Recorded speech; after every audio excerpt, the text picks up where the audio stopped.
मेरे पास तो फिर भी 2 7 वाली चक्कियां थी जिनसे मैं बात कर सकता था। खान साहब को तो 6 चक्कियां मिली हुई हैं, उनके पास तो सिर्फ मुशक्कत ही है एक।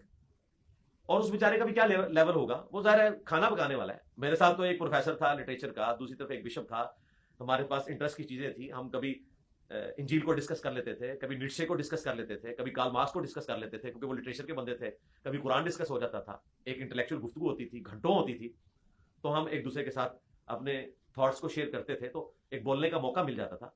लेकिन खान साहब के पास तो ये फैसिलिटी मौजूद नहीं है, उनके लिए मुश्किल है जी। खान साहब को आपने गुस्से में सुना? क्योंकि अब जाहिर है सुन तो सकते थे, हाँ, देखा नहीं होगा। कभी कभार वो गुस्से में आते थे क्योंकि वो दिन में 2 वक्त आते थे खाना खाने के लिए, और बीच में सिर्फ एक दीवार है, बस ये इतनी ऊंची दीवार है, ऑलमोस्ट 9 से 10 फीट की, और ये ऊपर से ओपन है और उनका भी ओपन है, और इस दीवार के जस्ट पीछे वो अपने मुशक्कती से कभी गुफ्तगू कर रहे होते थे। 9 बजे नाश्ते के लिए एक्जैक्ट क्लॉक टाइम पे आ जाते थे वो।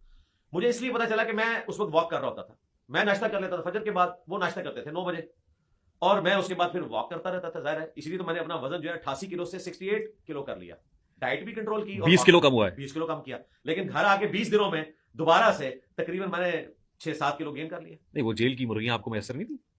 घर में नहीं, घर में तो देसी घी के पराठे और नहीं, जेल में वो जो जेल का खाना था वो आपको तो मैसर? प्रोटीन जो है उससे आपने कितना वजन गेन कर लेना है। मैंने कार्ब्स कम कर दी हुई थी ना, 2 रोटियां मिलती थी, मैं 1 खाता था। ठीक। सुबह वैसे आधा मिलती थी रोटी, और दिन के वक्त मैंने रिक्वेस्ट करके ना उबले हुए चावल लगवा लिए हुए थे, और वो भी मैं आधी प्लेट खाता था, वो बड़ी वाली प्लेट नहीं, छोटी वाली आधी प्लेट, क्योंकि मैं इंटेंशनली ये कर रहा था, मुझे पता था कि मेरे पास बड़ा अच्छा मौका है। एक्सरसाइज भी कर रहे थे? और एक्सरसाइज मेरी सिर्फ ये थी कि मैं वॉक करता था, और मुझे ये पता था कि मैंने अब जेल में बीमार नहीं होना। और देखें अल्लाह की कुदरत, 103 दिनों में एक दफा भी सर दर्द नहीं हुआ, एक दफा भी पेट लूज नहीं हुआ, एक दफा भी मेरी नींद डिस्टर्ब नहीं हुई, एक दफा मुझे बुखार नहीं हुआ, बीमार नहीं हुआ। हाँ अल्हम्दुलिल्लाह, ये बहुत बड़ी अल्लाह की नेमत है। और सबसे बड़ी बात, मैं तकरीबन 8 साढ़े 8 सो जाता था, कैपिटल टॉक लगा होता था, 9 का खबरनामा नहीं था जियो का आता, और मैं सो चुका होता था, और फिर अल्हम्दुलिल्लाह फजर से तकरीबन 1.5 घंटा 2 घंटा पहले खुद ब खुद आंख खुल जाती थी। आप 8 साढ़े 8 सोए तो कितना सोएंगे, 4 बजे 3:30 बजे उठ ही जाएंगे।